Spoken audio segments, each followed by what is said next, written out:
Tudo, já estamos ao vivo aqui com o Rafael Piovesan, prefeito de Santa Bárbara. Prefeito, obrigado mais uma vez por estar aqui com a gente. Bom dia, Cabelo. Bom dia a todos que nos acompanham aí. Eu que agradeço, né, a oportunidade da gente prestar contas, conversar com a população através aí da TV. É sempre algo importante que eu valorizo muito, viu? Pegando o gancho da inauguração de mais um centro de saúde em Santa Bárbara do Oeste, e esse especializado em saúde da mulher, a Prefeitura de Santa Bárbara do Oeste tem investido muito na saúde, né, Piovesan? Tem, eu acho que a gente tinha uma estrutura e sempre teve uma estrutura, né, bastante robusta, importante para o atendimento, mas as novas obras que nós estamos entregando, e aí nós estamos vamos dizer assim, num momento muito importante com relação à entrega dessas obras, porque em 50 dias nós entregamos 4 novos equipamentos, 4 obras novas, né, pautadas aí no atendimento melhor para a população. Então a gente teve o Complexo Regional de Saúde lá do Pérola, que é uma unidade, né, ela vai além daquilo que uma unidade básica de saúde faz, porque ela consegue atender de maneira avançada. Então a pessoa chega lá, não tem consulta marcada, mas ela consegue passar com o médico. Então é uma unidade grande que nós temos lá 8 consultórios, consultório odontológico, a gente tem a assistência social, toda a parte da farmácia, a sala de monitoramento, sala de curativos, a sala de enfermagem, né? Então, é uma estrutura com 1.000 metros quadrados que atende dessa forma diferente. E isso a gente tem acompanhado, eu tenho ido muito nessas regiões para poder entender o que a população, né, fala sobre esse serviço, e a gente percebe claramente que é uma forma diferente de atendimento. Então, esse é um modelo de saúde que a gente deseja levar para outros espaços, né? Então, ali do Pérola foi o primeiro dessa série de obras que a gente entregou. Do lado dele, nós temos um laboratório de análises clínicas. Eu acho que Santa Bárbara é uma das pouquíssimas cidades que construiu um laboratório de análises clínicas. Depois nós entregamos lá na Zona Sul um novo CAPS infantil, que é o Centro de Assistência Psicossocial para as crianças, para os adolescentes. E agora a gente finalizou, né, ontem, a entrega aí do Centro de Referência à Saúde da Mulher. E eu acho que o que chama muito a atenção é o olhar cuidadoso, humanizado e detalhado para todo o serviço que essas obras entregam para as pessoas, né? Eu falo isso porque se a gente olhar ontem lá no Centro de Referência da Mulher, nós temos 4 consultórios de ginecologia. Cada um deles tem quase que um ultrassom para poder fazer os exames. Cada ginecologista que tem lá tem uma determinada especialidade dentro da ginecologia, por exemplo, patologia. Nós temos mastologistas, 2 mastologistas lá que vão atender. Você tem o ultrassom para aquela grávida, né, para a mamãe que vai receber o seu filho, que vai dar uma olhadinha. A gente sabe o quanto é emocionante né, quando você consegue dar uma olhadinha no ultrassom e o perfil da criança. A gente tem uma TV para a mãe que está lá conseguir ver. A gente tem um espaço para essas mamães que acabaram de receber seus bebês, para elas aprenderem, né, fazerem terapia junto com o grupo, para aprender a amamentar, para aprender a dar banho. Então ele foi pensado com muito carinho e eu acho que chama muita atenção os recursos humanos que estão dedicados a lá. Um grupo multiprofissional de várias especialidades, não só médicos, mas psicólogos, assistente social, enfermeiros, técnicos de enfermagem, enfim. São quase 30 pessoas só no Centro de Referência da Saúde da Mulher. Isso vai permitir ampliar muito o atendimento. O Piovesan, a gente de fora, né? Nós somos da imprensa, a população olhando de fora, a gente vê muita reclamação. Acho que o setor de saúde, se não for um dos mais reclamados na gestão pública, é um dos, se não for o mais, eu acredito que seja a maior reclamação da população. E não é só Santa Bárbara do Oeste, é Americana, é Nova Odessa, é toda a região, em todos os lugares. E a gente vê cada absurdo. E com todo esse investimento que vocês fazem na saúde em Santa Bárbara do Oeste, como foi apresentado mais um centro de saúde ontem, como que vocês enxergam a população?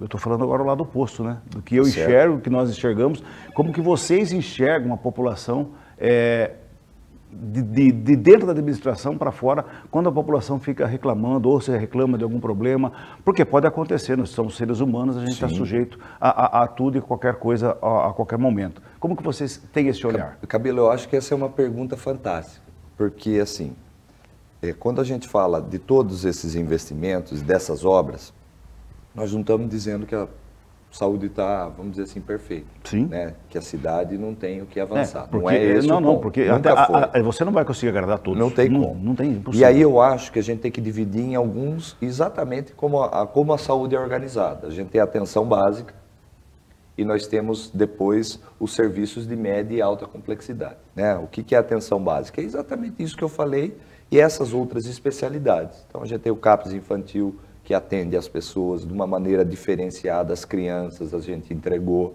A atenção básica lá, o Complexo Regional do Pérola, atendeu em 30 dias quase 10 mil pessoas, né? E todo mundo elogia, porque a estrutura, são 8 consultórios médicos lá, uma coisa diferenciada, 8 consultórios, até clínica particular não vai ter isso, né?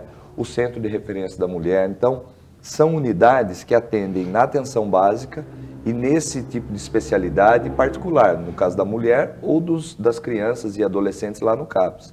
Agora a gente tem um outro gargalo que mudou o conceito e o contexto epidemiológico, ele foi alterado no pós-pandemia, que é a questão da urgência e emergência. Aí, de fato, é onde a gente verifica que tem o maior número de reclamações, né? Seja em Santa Bárbara do Oeste ou em qualquer outra cidade da região, do Brasil, na verdade. Porque depois da Covid, a gente percebeu que ela passou a fazer parte das doenças cíclicas que ocorrem em determinados momentos do ano. Sim. A gente tem as gripes, nós temos aqueles sintomas virais, respiratórios que começam, por exemplo, que começavam no inverno, mas que ano após ano parece que eles estão se adiantando. E isso faz com que as pessoas procurem muito o pronto atendimento, que é o pronto-socorro. Né? A urgência e emergência é o pronto-socorro. Nós temos uma estrutura, né, do Edson Mano e do Afonso Ramos. Mas, em verdade, o que a gente imaginou que nós não passaríamos novamente, que foi o que aconteceu lá na pandemia, né? A gente tem que dividir a pandemia aí, vamos dizer, em 3 períodos. O primeiro ano, 2020, que havia um grau altíssimo de desconhecimento, a doença era extremamente grave e severa, mas o pior ano do ponto de vista de letalidade, ou seja, das pessoas que acabaram perdendo a vida, foi 21. E o pior ano em termos de número de casos foi 22. O pior ano de transmissão foi 2022. E eu acompanho muito essa questão estatística, né, dos atendimentos que nós temos. Em 2022, nós tínhamos um determinado número de atendimentos que eram feitos nos 2 pronto-socorros, cerca de 900.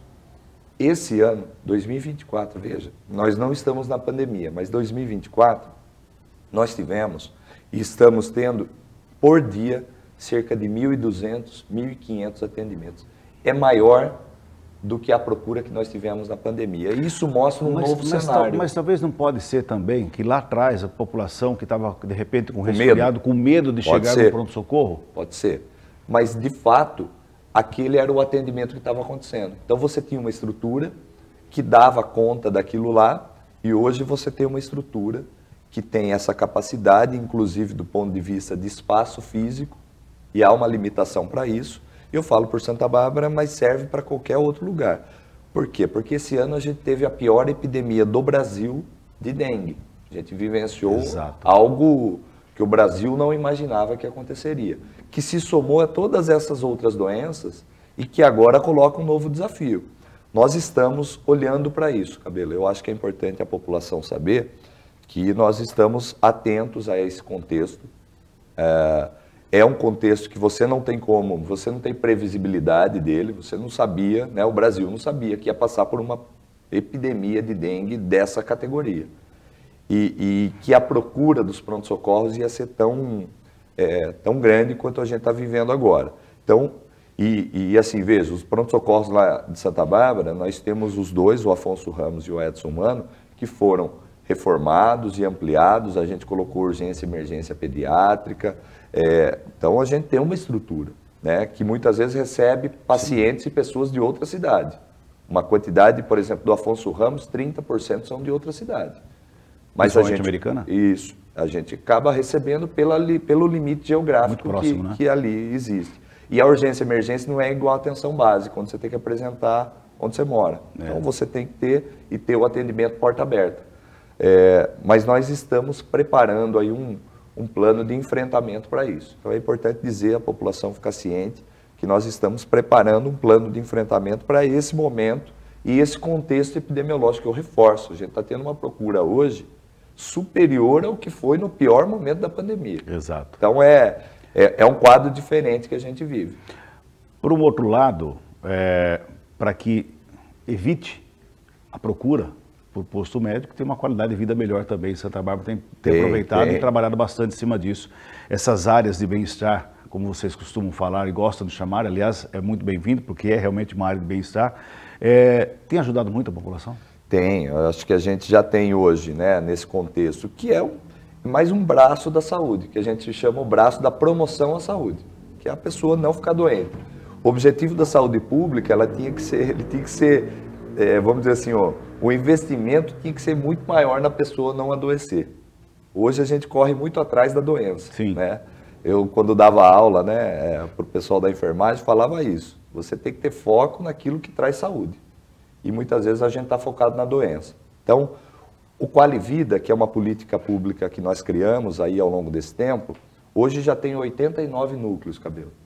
E 2.300, 2.500 pessoas que participam, entre jovens e adultos, a terceira idade, que participam desses núcleos. O que eles são? A gente pega uma área dessa de qualidade de vida que nós entregamos, de bem-estar, a gente pega ela e cria lá um núcleo de pessoas que muitas vezes tem a indicação da unidade básica de saúde para irem lá fazer uma atividade física. Porque a pessoa tem um comportamento, um hábito meio sedentário, então acaba sofrendo com pressão alta, diabetes, problemas vasculares, colesterol está um pouquinho fora do normal. O médico ou a unidade de saúde fala, vai lá que você vai ter um professor de educação física que vai dar um treinamento. E assim são em 89 núcleos. Nós temos esses profissionais, educadores físicos, que fazem esse treinamento e que permitem, ao longo do tempo, das pessoas melhorarem, né, os seus exames, a sua disposição, melhorar a sua qualidade de vida. E esse é um investimento que eu creio que vai ser importantíssimo, já tem dado bons resultados, mas vai ser importantíssimo para a pessoa se sentir cada vez melhor, para a pessoa se sentir bem, para ela ter mais disposição. Então a gente agrega, nessas áreas de qualidade de vida, a gente agrega a recuperação delas, do ponto de vista ambiental, a gente coloca uma iluminação diferenciada, isso traz muito mais segurança para a pessoa, e nós integramos lá o lazer e a questão da saúde através desse processo. Ainda, né, não é da saúde, mas pode levar à busca por atendimento, que são as queimadas. Estamos num momento agora de estiagem. Choveu até essa semana passada bastante, até pela época, né? Sim. Deve chover um pouco mais pela frente ainda, mas a probabilidade de pouca chuva daqui até setembro, começo de outubro, é muito grande. Qual o trabalho que vocês estão fazendo lá para conter, principalmente as queimadas nesse momento de seca? As queimadas são sempre um desafio, né? Ainda mais para cidades, né, que têm um vasto território rural como Santa Bárbara do Oeste. Então a gente tem a cana-de-açúcar ainda predominante nessas áreas rurais. O que a gente fez e faz todos os anos? Nós fazemos uma abordagem com esses que são os, vamos dizer assim, os players, né? Os atores, né? Onde as queimadas acabam acontecendo. Então são quem arrenda, quem faz o plantio, né? da cana, quem cuida das estradas, quem cuida da transmissão de energia, porque são pontos também que acabam acontecendo as queimadas e às vezes próximo à área urbana. A gente está fazendo essa reunião já faz algum tempo. A primeira que nós fizemos, nós nos comprometemos através de uma ata que registrou tudo isso. Então a gente fez uma ata lá com todos esses responsáveis por essas áreas. E o que nós indicamos? Né? E a gente faz um acordo ali com todo mundo. É claro que tem o nosso pessoal da Defesa Civil, a polícia, né, a Guarda Municipal acompanhando. A gente faz um acompanhamento para que a colheita nas áreas próximas ao ambiente urbano, principalmente Santa Bárbara do Oeste, que tem o cultivo da cana próximo, muitas vezes no limite com a área urbana, a gente faz a colheita desses pontos ou daqueles que são áreas que têm fragilidade, né, ou vulnerabilidade por causa do incêndio, então aquelas áreas próximas às rodovias, por exemplo, a SP-304 ou mesmo a Bandeirantes, que a gente sabe que muitas vezes o incêndio começa por ali, a gente pede para fazer o cultivo, né, a retirada e a colheita antes dessas áreas e deixar um pouquinho as áreas mais afastadas para depois. Isso minimiza o risco de você ter uma queimada muito próximo da cidade, mas também você não consegue exterminar, vamos dizer assim, a possibilidade de alguém, por algum motivo, ir lá pôr fogo, lá no meio lá do canavial. Então a gente está sempre monitorando e cobrando quem faz aí o acompanhamento dos canaviais aqui na nossa cidade. Inclusive estamos vivendo a Semana do Meio Ambiente, né? Exatamente. Estamos falando de meio ambiente aqui, sem entrar no assunto meio ambiente, porém, dia queimada 5 é do meio ambiente, né? Dia 5 foi o dia do meio ambiente. Exatamente. Né? E esse trabalho também é feito na cidade de Santa Bárbara? Qual é o programa que tem lá para o meio ambiente? Olha, a recuperação desses espaços aí de áreas degradadas, que a gente traz ela de volta para as comunidades, traz elas, né, para um equilíbrio ecológico mais reforçado, ela é fundamental. A gente tem um amplo projeto de reflorestamento de mananciais, de acompanhamento de fauna, de arborização urbana. A gente tem, assim, o meio ambiente não é só esse contexto, ele também passa por você ter uma frota de ônibus que polua menos, você ter todos esses prédios da saúde, todos eles são com geração de energia fotovoltaica, todos eles. Então, o meio ambiente é isso, né? Não é só a natureza, não é só... Né? É isso e também as ações que a gente faz no dia a dia para poder ter sustentabilidade na administração pública. Para a gente fechar, Belvezan, campanha eleitoral está batendo a porta aí.